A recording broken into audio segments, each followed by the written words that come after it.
പുതിയൊരു വീഡിയോയിലേക്ക് എല്ലാവർക്കും സ്വാഗതം. അപ്പോൾ നമ്മൾ ജോമെട്രിക്കകത്തിലെ 2D ഫിഗേഴ്സിനെ കുറിച്ചാണ് ഡിസ്കസ് ചെയ്തുകൊണ്ടിരുന്നത്. നമ്മൾ പഠിച്ച 2D ഫിഗേഴ്സ് ഏതൊക്കെയാണെന്ന് നോക്കാം. ട്രയാങ്കിൾ പഠിച്ചു അല്ലേ, റെക്റ്റാങ്കിൾ പഠിച്ചു, ട്രയാങ്കിൾ പഠിച്ചു, റെക്റ്റാങ്കിൾ പഠിച്ചു, സ്ക്വയർ പഠിച്ചു. അത് കഴിഞ്ഞ് നമ്മൾ പാരലോഗ്രാം പഠിച്ചു. അടുത്തത് റോംബസ് അല്ലെങ്കിൽ സമഭുജ സാമാന്തരികം. ഇത്രയും നമ്മൾ പഠിച്ചു അല്ലേ. ഇതിനകത്തിൽ ഓരോന്നിൻ്റെ പ്രത്യേകത എന്തായിരുന്നു? ഇതിനകത്തിൽ ത്രികോണത്തിനകത്തിൽ അല്ലെങ്കിൽ ട്രയാങ്കിൾസിനകത്ത് 3 സൈഡുണ്ട്, 3 ആംഗിൾസ് ഉണ്ട് അല്ലേ. 3 ആംഗിൾസിൻ്റെ സമ്മ് 180 ഡിഗ്രിയാണ് അല്ലേ. ആ ട്രയാങ്കിൾസിൻ്റെ പല ടൈപ്പിലുള്ള ട്രയാങ്കിൾസ് നമ്മൾ പഠിച്ചു. അത് കാണാത്തവരുണ്ടെങ്കിൽ ആ വീഡിയോ കാണുക. ത്രികോണം എന്ന് പറയുന്ന വീഡിയോ നമ്മൾ ഇതിനകത്ത് ഇട്ടിട്ടുണ്ട്, ആ വീഡിയോ കാണുക. ഇനി അടുത്ത വീഡിയോ ആയിട്ട് നമ്മൾ ഇട്ടത് ചതുരമാണ് അല്ലെങ്കിൽ ക്വാഡ്രിലാറ്ററലിനകത്തിലെ ആദ്യത്തത് റെക്റ്റാങ്കിൾ അല്ലെങ്കിൽ ചതുരം നമ്മൾ ഇട്ടിട്ടുണ്ട്, ആ വീഡിയോയിൽ നമ്മൾ ചെയ്തിട്ടുണ്ട് അല്ലേ. ഇതിൻ്റെ പ്രത്യേകത എന്തായിരുന്നു? 4 സൈഡുണ്ട്, ഓപ്പോസിറ്റ് സൈഡ്സ് ഈക്വലും പാരലുമാണ്.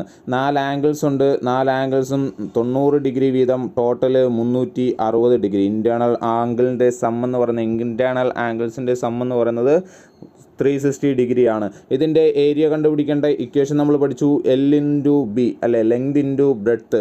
ഇതിൻ്റെ ചുറ്റളവ് കണ്ടുപിടിക്കാനുള്ള ഇക്വേഷൻ നമ്മൾ പഠിച്ചു, 2 × L+B പഠിച്ചു അല്ലേ. ട്രയാങ്കിൾസിൻ്റെ ഏരിയ എന്തായിരുന്നു? ഹാഫ് ബി എച്ച് അല്ലേ. സമഭുജ ത്രികോണമാണെങ്കിൽ അതിൻ്റെ ഏരിയ കണ്ടുപിടിക്കാനുള്ള ഇക്വേഷൻ എന്തായിരുന്നു? √3a²/4 അല്ലേ, പഠിച്ചിരുന്നു. അടുത്തത് നമ്മൾ സ്ക്വയർ, തൊട്ടടുത്ത് പഠിച്ചത് സ്ക്വയർ. എന്താ സ്ക്വയർ എന്ന് പറയുന്നത്? സ്ക്വയർ എന്ന് പറയുന്നത് ഒരു റെക്റ്റാങ്കിൾ ആണ്. പക്ഷേ ഈ റെക്റ്റാങ്കിളിൻ്റെ പ്രത്യേകത എന്താ? 4 സൈഡ്സ് എന്തായിരിക്കും? ഈക്വൽ ആയിരിക്കും. 4 സൈഡ്സ് ഈക്വൽ ആയിട്ട് വരുന്ന റെക്റ്റാങ്കിൾസിനെയാണ് നമ്മൾ സ്ക്വയർ എന്ന് വിളിക്കുന്നത് അല്ലേ. ഇതിനകത്ത് സ്ക്വയറിൻ്റെ ഏരിയ കാണാനുള്ള ഇക്വേഷൻ എന്താ? സ്ക്വയറിൻ്റെ ഏരിയ കാണാൻ a². ഇനി അതിൻ്റെ ചുറ്റളവാണ് കാണേണ്ടതെങ്കിൽ 4a അല്ലേ. ഇത് പഠിച്ചു. ഇതിൻ്റെ എല്ലാം സെപ്പറേറ്റ് ഓരോ 2D ഫിഗേഴ്സിൻ്റെ സെപ്പറേറ്റ് വീഡിയോസ് നമ്മൾ ചെയ്തിട്ടുണ്ട്. അടുത്തത് നമ്മൾ പഠിച്ചു പാരലോഗ്രാം അല്ലെങ്കിൽ സാമാന്തരികം എന്ന് പഠിച്ചു അല്ലേ. എന്തായിരുന്നു സാമാന്തരികത്തിൻ്റെ പ്രത്യേകത? സാമാന്തരികത്തിൻ്റെ പ്രത്യേകത എന്ന് പറയുന്നത് 4 സൈഡ്സ് ഉണ്ടായിരിക്കും, ഓപ്പോസിറ്റ് സൈഡ്സ് പാരലായിരിക്കും, ഈക്വൽ ആയിരിക്കും അല്ലേ. അഡ്ജസൻ്റ്, ഇതിനകത്തിലെ ആംഗിൾസിൻ്റെ പ്രത്യേകത എന്താണെന്ന് നോക്കിയാൽ, അഡ്ജസൻ്റ് ആംഗിൾസ് 180 ഡിഗ്രി ആയിരിക്കും. അഡ്ജസൻ്റ് ആംഗിൾസ് എന്തായിരിക്കും? 180 ഡിഗ്രി ആയിരിക്കും. അടുത്തടുത്തുള്ള 2 ആംഗിൾസ് തമ്മിൽ കൂട്ടുന്നത് 180 ഡിഗ്രി ആയിരിക്കും. അടുത്തടുത്തുള്ള 2 ആംഗിൾസ് തമ്മിൽ കൂട്ടുന്നത് 180 ഡിഗ്രി ആയിരിക്കും. അതേപോലെ ഓപ്പോസിറ്റ് ആംഗിൾസ് എന്തായിരിക്കും? ഈക്വൽ ആയിരിക്കും. ഓപ്പോസിറ്റ് ആംഗിൾസ് ഈക്വൽ ആയിരിക്കും. അങ്ങനെയുള്ളതിനെ നമ്മൾ എന്തെന്ന് വിളിച്ചു? പാരലോഗ്രാം അല്ലെങ്കിൽ സാമാന്തരികം എന്ന് വിളിച്ചു. അത് കഴിഞ്ഞ് നമ്മൾ പഠിച്ചതാണ് സമഭുജ സാമാന്തരികം എന്ന് പറയുന്നത്. എന്താ സമഭുജ സാമാന്തരികം എന്ന് വെച്ചാൽ? സാമാന്തരികം തന്നെയാണ്. മുമ്പ് പാരലോഗ്രാമിൻ്റെ ഇക്വേഷൻ എന്തായിരുന്നു? പാരലോഗ്രാമിൻ്റെ ഏരിയ കണ്ടുപിടിക്കേണ്ട ഇക്വേഷൻ BH എന്നുള്ളതാണ്. സാമാന്തരികത്തിൻ്റെ അല്ലെങ്കിൽ പാരലോഗ്രാമിൻ്റെ ഏരിയ കണ്ടുപിടിക്കാനുള്ള ഇക്വേഷൻ BH. അതിനകത്തിൽ നിന്നും ഇനി ഡയഗണൽ തന്നിട്ടുണ്ടെങ്കിൽ ഏരിയ കണ്ടുപിടിക്കേണ്ട ഇക്വേഷൻ DH. ഡയഗണലാണ് തന്നിട്ടുണ്ടെങ്കിൽ DH. ബേസും ഹൈറ്റും, ഇതാണ് ഹൈറ്റ് അല്ലേ. എത്രത്തോളം ഹൈറ്റിലാണ് ഈ മുകളിലത്തെ വശം നിൽക്കുന്നത്, അതാണ് ഹൈറ്റ് H. അങ്ങനെ ബേസും എച്ചുമാണ് തരുന്നതെങ്കിൽ ഏരിയ കണ്ടുപിടിക്കാനുള്ള ഇക്വേഷൻ BH. ഇനി ഡയഗണൽ എന്ന് വെച്ചാൽ എന്താ? ഓപ്പോസിറ്റ് വെർട്ടെക്സിനെ തമ്മിൽ യോജിപ്പിച്ച് വരയ്ക്കുന്ന വരകളാണ് ഡയഗണൽസ് എന്ന് പറയുന്നത്. ഡയഗണലാണ് നമുക്ക് തന്നേക്കുന്നതെങ്കിൽ എന്ത് കണ്ടുപിടിക്കണം?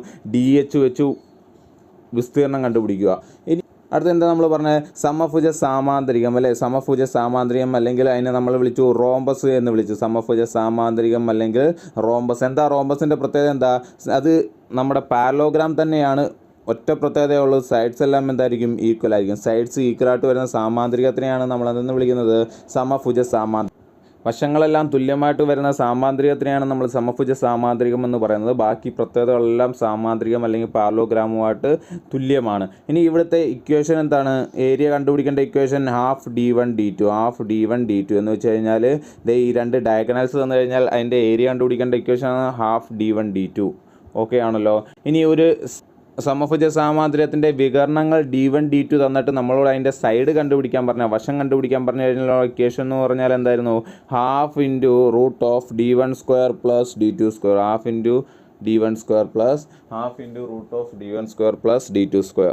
ഓക്കെ. ഇനി ഒരു സമഭുജ സാമാന്തരികത്തിൻ്റെ ഒരു വശം എയും ഒരു വികരണം Dയുമായാൽ രണ്ടാമത്തെ വികരണം കണ്ടുപിടിക്കാനുള്ള ഇക്വേഷൻ എന്ന് വെച്ചാൽ 2 × 2 into root of a square minus d by 2 the whole square, d by 2 the whole square. ഇത് പഠിച്ചായിരുന്നു അല്ലേ? ഒരു സമഭുജ സാമാന്തരത്തിൻ്റെ ഒരു വശം ഒരു വികർണവും തന്നിരുന്നാൽ, ഒരു വശവും തന്നു ഒരു വികർണവും തന്നു കഴിഞ്ഞാൽ അതിൻ്റെ വിസ്തീർണം കണ്ടുപിടിക്കാനുള്ള, ഒരു വികർണം തന്നു കഴിഞ്ഞാൽ വിസ്തീർണം കണ്ടുപിടിക്കാനുള്ള equation d1 into root of a square minus d1 by 2 the whole square, d1 by 2 the whole square. ഇതും നമ്മൾ പഠിച്ചിരുന്നു അല്ലേ? ഇത്ര ഇക്വേഷൻ കഴിഞ്ഞ വീഡിയോയിൽ നമ്മൾ സമഭുജ സാമാന്തര്യത്തെക്കുറിച്ച് പഠിച്ചതായിരുന്നു. അപ്പോൾ ഈ ഓരോ രൂപത്തിൻ്റെയും വീഡിയോസ് നമ്മൾ സെപ്പറേറ്റ് ചെയ്തിട്ടുണ്ട്. കാണാത്തവരുണ്ടെങ്കിൽ കാണുക, നല്ല രീതിയിൽ മനസ്സിലാക്കുക. ഈ ഒരു വീഡിയോയിൽ നമ്മൾ ചെയ്യാൻ പോകുന്നത് ട്രപ്പീസിയമാണ്. ട്രപ്പീസിയം അല്ലെങ്കിൽ നമ്മൾ മലയാളത്തിൽ പറയാമെങ്കിൽ ലംബകം. എന്താണ് ലംബകം? ട്രപ്പീസിയം അല്ലെങ്കിൽ ലംബകം. എന്താണ് ലംബകം? നോക്കാം. ദേ ഫിഗർ നോക്കിക്കോ, ലംബകത്തിൻ്റെ ഫിഗർ നോക്കിക്കോ.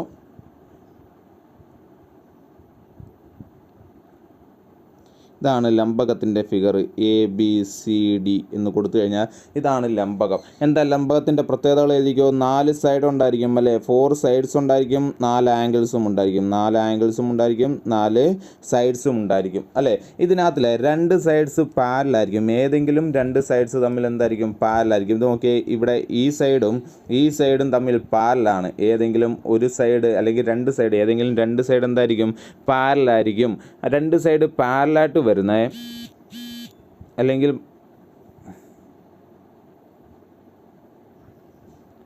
ഏതെങ്കിലും 2 സൈഡുകൾ തമ്മിൽ പാരലായിട്ട് വരുന്ന ചതുർഭുജത്തെ അല്ലെങ്കിൽ ക്വാഡ്രിലാറ്ററലിനെയാണ് നമ്മൾ ലംബകം എന്ന് പറയുന്നത്. ഏതെങ്കിലും 2 സൈഡ് എന്ന് വെച്ചാൽ ഓപ്പോസിറ്റ് ഇങ്ങനെ വരുന്ന 2 സൈഡുകൾ, അങ്ങനെ വരുന്നതല്ലേ പാരലൽ വരൂ. അങ്ങനെ ഏതെങ്കിലും 2 സൈഡുകൾ തമ്മിൽ പാരലൽ വരുന്ന ഒരു ക്വാഡ്രിലാറ്ററലിനെ അല്ലെങ്കിൽ 4 സൈഡുള്ള ഒരു രൂപത്തെയാണ് നമ്മൾ എന്തെന്ന് വിളിക്കുന്നത്? ലംബകം എന്ന് വിളിക്കുന്നത്. ഈ ലംബകത്തിൻ്റെ ചുറ്റളവ് കാണാനുള്ള ഇക്വേഷൻ എന്തുവാ? ചുറ്റളവ് നമുക്കറിയാം, ചുറ്റുമുള്ള അളവ് അല്ലേ? AB plus BC plus CD plus AD. 4 സൈഡും കൂടെ കൂട്ടുന്നതാണ് നമ്മുടെ എന്തെന്ന് പറയുന്നത്? ചുറ്റളവ് എന്ന് പറയുന്നത്. ഇനി ഇവിടുത്തെ ഏരിയ എന്ന് പറയുന്നത് എന്താണ്? Area equal to half h into A plus B, half h into A plus B. ഇതാണ് ഇവിടുത്തെ ഏരിയ എന്ന് പറയുന്നത്. Half h into A plus B, ഇതാണ് ഏരിയ. അപ്പോൾ ലംബകത്തിനകത്ത് നമ്മൾ പഠിക്കേണ്ട ഒറ്റ ഇക്വേഷനുള്ള എന്താ? ഏരിയ ഈക്വൽ ടു, ഏരിയ കണ്ടുപിടിക്കാനുള്ള ഇക്വേഷൻ എന്തുവാ? Half h into A plus B, half h into A plus B. ഇതിനകത്ത് നമുക്ക് ചോദിക്കാൻ ചാൻസ് ഉള്ള ക്വസ്റ്റ്യൻ ഒന്ന് ഏരിയ കാണാനും, രണ്ടെന്ന് പറയുന്നത് ഏരിയ തന്നിട്ട് ഇതിലെ ഏതെങ്കിലും ഒരു ടേം കാണാൻ, HO AO BO കാണാനായിരിക്കും ചോദിക്കുന്നത്. ഇനി എന്താണ് H എന്ന് പറയാൻ നമുക്കറിയാം ഹൈറ്റ് അല്ലേ? ബേസിൽ നിന്നും ഓപ്പോസിറ്റ് സൈഡ്സിലേക്കുള്ള ഹൈറ്റിനെയാണ് നമ്മൾ H എന്ന് പറയുന്നത്. ഇവിടെ നോക്കി, ഇതാണ് നമ്മുടെ ബേസ്. AB എന്ന് പറയുന്നതാണ് നമ്മുടെ ബേസ്. ആ ബേസിൽ നിന്നും ഓപ്പോസിറ്റ് സൈഡിലേക്കുള്ള ഹൈറ്റ്, ഉന്നതിയാണ് നമ്മൾ H എന്നുകൊണ്ട് റെപ്രസെൻറ്റ് ചെയ്യുന്നത്. ഇനി A പ്ലസ് ബി എന്ന് പറയുന്നത് ഒന്ന് എയും മറ്റേത് ബി അല്ലേ? A എന്ന് പറയുന്നതും B എന്ന് പറയുന്നതും 2 പാരലൈൻസ് നമുക്ക് വരുമെന്ന് പറഞ്ഞല്ലോ, പാരലായിട്ടുള്ള 2 സൈഡ്സ് നമുക്ക് വരുമെന്ന് പറഞ്ഞല്ലോ. ആ 2 സൈഡുകളെയാണ് നമ്മൾ എയും ബിയും കൊണ്ട് ഉദ്ദേശിക്കുന്നത്. ഇവിടുത്തെ സൈഡ് A ആണെങ്കിൽ ഇതെന്തായിരിക്കും? B ആയിരിക്കും. പാരലായിട്ട് വരുന്ന 2 സൈഡ്സിനെയാണ് നമ്മൾ എയും ബി ആയിട്ട് എടുക്കുന്നത്. H എന്ന് പറയുന്നത് ഉന്നതിയാണ്. ഓക്കെ, അപ്പം ഏകദേശം ഓക്കെ ആണല്ലോ. നമുക്ക് എന്ത് ചെയ്യാം? ഇതിൻ്റെ കണക്കുകൾ ചെയ്തു തുടങ്ങാം. ഫസ്റ്റ് ക്വസ്റ്റ്യൻ നോക്കിയോ. ഒരു ലംബകത്തിൻ്റെ സമാന്തര വശങ്ങളുടെ നീളങ്ങൾ 30 സെൻറ്റിമീറ്റർ 10 സെൻറ്റിമീറ്റർ ആയാൽ അവ തമ്മിലുള്ള അകലം 5 സെൻറ്റിമീറ്ററും ആയാൽ വിസ്തീർണം എന്ത്? വിസ്തീർണമാണ് ചോദിച്ചിരിക്കുന്നത്. എന്തിൻ്റെ? ലംബകത്തിൻ്റെ വിസ്തീർണം. ലംബകത്തിൻ്റെ വിസ്തീർണം കാണാനുള്ള ഇക്വേഷൻ എന്തുവാ? ലംബകത്തിൻ്റെ വിസ്തീർണം equal to half into H into A plus B, half into H into A plus B. കാണാൻ അവിടേക്ക് half into H into A plus B. ഇവിടെ H എന്ന് പറഞ്ഞാൽ എന്താ? ഉന്നതി, അകലം അല്ലേ? എന്താ നോക്കാം. H എന്ന് പറഞ്ഞാൽ എന്താ H കൊണ്ട് ഉദ്ദേശിക്കുന്നത്? ഇതേ നോക്കി, H കൊണ്ട് ഉദ്ദേശിക്കുന്നതെന്ന് വെച്ച് കഴിഞ്ഞാൽ ഈ ബേസിൽ നിന്നും എത്ര ഹൈറ്റിലാണ് ഓപ്പോസിറ്റ് സൈഡ്, അല്ലെങ്കിൽ ചുരുക്കി പറഞ്ഞു കഴിഞ്ഞാൽ ഈ ലംബകത്തിൻ്റെ മൊത്തത്തിലുള്ള ഉയരം എത്രയാണ്? ഇതാണ് H എന്ന് പറയുന്നത്. ഇവിടെ ഒരു രീതി പറഞ്ഞു കഴിഞ്ഞാൽ അതേ നോക്കിയാൽ സമാന്തര വശങ്ങളുടെ നീളം തന്നിട്ടുണ്ട്. ഇതാണ് നമ്മുടെ സമാന്തര വശങ്ങൾ അല്ലേ? സമാന്തര വശങ്ങൾ ഒന്ന് 30 സെൻറ്റിമീറ്ററും മറ്റേത് 10 സെൻറ്റിമീറ്ററുമാണ്. അത് തമ്മിലുള്ള അകലമാണ്. അകലം എന്ന് പറയുന്നത് ഈ ഡിസ്റ്റൻസ് അല്ലേ? ഈ ഡിസ്റ്റൻസ് ആണ് നമ്മുടെ H എന്ന് പറയുന്നത്. ആ H ആണ് തന്നിരിക്കുന്നത് 5 സെൻറ്റിമീറ്റർ. മനസ്സിലായോ? 5 സെൻറ്റിമീറ്റർ. ഇനി ഇത് ഇക്വേഷനകത്തോട്ട് ഇട്ട് കൊടുത്താൽ മതിയല്ലോ. ഹാഫ് ഇൻറ്റു H എന്ന് പറയുന്നത് എത്രയാണ്? 5. A എന്ന് പറയുന്നത് 30, B എന്ന് പറയുന്നത് 10. Half into 5 into 30 plus 10 40. ഇതും ക്യാൻസൽ ചെയ്ത് കഴിഞ്ഞാൽ 20, ഈ 5 10, നമുക്ക് 100 എന്ന് കിട്ടി. 100 സെൻറ്റിമീറ്റർ സ്ക്വയർ. ഓക്കെ ആണോ? മനസ്സിലായോ? അടുത്ത ക്വസ്റ്റ്യൻ നോക്കാം. ഒരു ലംബകത്തിൻ്റെ സമാന്തര വശങ്ങളുടെ നീളങ്ങൾ 40 സെൻറ്റിമീറ്ററും 30 സെൻറ്റിമീറ്ററുമാണ്. അപ്പം നമ്മുടെ എയും ബിയുമാണ് തന്നേക്കുന്നത്. എ എന്ന് പറയുന്നത് 40, ബി എന്ന് പറയുന്നത് 30. ഇവ തമ്മിലുള്ള അകലം അല്ലേ, രണ്ട് വശങ്ങൾ തമ്മിലുള്ള അകലം, സമാന്തര വശങ്ങൾ തമ്മിലുള്ള അകലം, ഈ അകലമാണ് നമുക്ക് തന്നേക്കുന്നത്. ഈ അകലത്തെയാണ് നമ്മൾ എച്ച് എന്ന് വിളിച്ചത് അല്ലേ. അങ്ങനെയാണെങ്കിൽ എച്ച് ഈക്വൽ ടു 10 സെൻറ്റിമീറ്റർ എന്ന് തന്നു. എങ്കിൽ വിസ്തീർണം എന്ന് പറയുന്നത് half into h into A plus b ആണ്. Half into h into A plus B.